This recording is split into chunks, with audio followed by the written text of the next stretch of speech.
Welcome to The Explainer. Today, we're diving into a song that feels so simple, so effortless, but is actually a masterpiece of emotional engineering. We're talking, of course, about Elvis Presley's Love Me Tender. We all know these words, right? They're practically baked into our collective memory. But have you ever stopped to wonder how these few simple words do so much work? How they create such a powerful feeling? That's the big question we're tackling in this explainer. We're going to peel back the layers of this iconic ballad to really understand the anatomy of its power, from the lyrics to that unmistakable voice, to the media machine that turned it into a phenomenon. Okay, so the song's real genius isn't in telling some complicated story. Not at all. It's in creating a feeling, a world of just absolute safety and calm. The main job of this song is to build what you could call an emotional shelter. It's this idea of a space where love isn't about drama or chaos, but about being reliable, steady, and just complete. It's basically a promise of security in a pretty insecure world. So how does it build that shelter? Well, it all starts with the words. And what's fascinating is that the lyrics achieve this incredible effect not by adding more, but by carefully taking things away.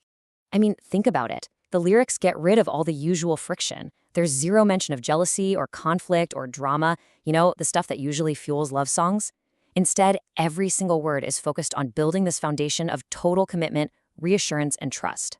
And it does this using three key tricks. First, repetition. Saying "love me tender" over and over isn't just redundant, it actually deepens the emotional feeling. Second, the words are super plain and simple. We don't have to think about them, we just feel them. And finally, the lyrics are so general, what we call semantically open, that anyone can project their own story, their own hopes right onto the song. It becomes personal for everyone. But the words are really only half the story. The real intimacy, that feeling of being tucked away inside that emotional shelter, comes directly from how Elvis sings them. In our culture, we often think vocal power means belting out huge notes, right? But this performance teaches a totally different lesson. Think about how he delivers it. He isn't projecting, he isn't trying to fill a stadium with force. Nope, he's doing the exact opposite. He pulls the listener in. And this creates this incredible feeling of closeness, of proximity. It feels like he's singing it just for you, even when millions of people are listening at the same time. This was such a smart artistic choice, and it was extra powerful because it was such a huge contrast to his rebellious, high-energy public image. That difference is what made the tenderness feel so shockingly sincere. So let's look at how this incredibly intimate feeling was blown up into a massive cultural event. Because this song didn't just appear out of nowhere. It was launched as part of a really brilliant media strategy. And the first piece of the puzzle is something a lot of people don't know. The melody wasn't even new. It was actually from a Civil War-era ballad called Aurelia. This gives the song this subconscious familiarity. It's like we already know it, even if we're hearing it for the first time.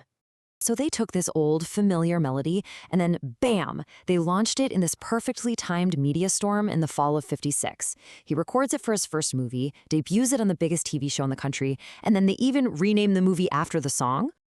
This is just a textbook case of media synergy. The song gave the movie a heart, the movie gave the song a story, and Elvis, well, he was the charismatic son everything revolved around. Each part made the others way, way more powerful. And did it work? Oh yeah, it worked. The song was an absolute monster. 5 weeks at #1 on the pop charts, and it was a huge crossover hit on the R&B and country charts too. This is what cemented Elvis's status as a true multi-platform superstar. Which brings us all the way back to our main question. After all this, the engineering, the marketing, why does the song still feel so deeply authentic all these decades later? I think the song's lasting power really comes down to its unwavering commitment. Every single piece of it, the simple lyrics, that old melody, his quiet voice, they all point in the exact same emotional direction. There's no irony, no distance, and that total consistency makes us trust it. And that sincerity created a bond with the public that has never really broken. I mean, just look at the sales. Over 3 million certified units in the US alone. That speaks to a real, lasting connection. Look, you could argue that the song is just a fantasy, that it avoids how complicated real love is. But maybe its strength is right there. It doesn't try to show love in all its messiness. Instead, it concentrates a really deep, timeless human wish into its absolute purest form. And maybe that's the question the song leaves us with. What do we really want from our art? A mirror that reflects the world exactly as it is? Or a window into the world as we wish it could be? With its simple, perfect promise, "Love me tender," makes a pretty powerful case for the wish.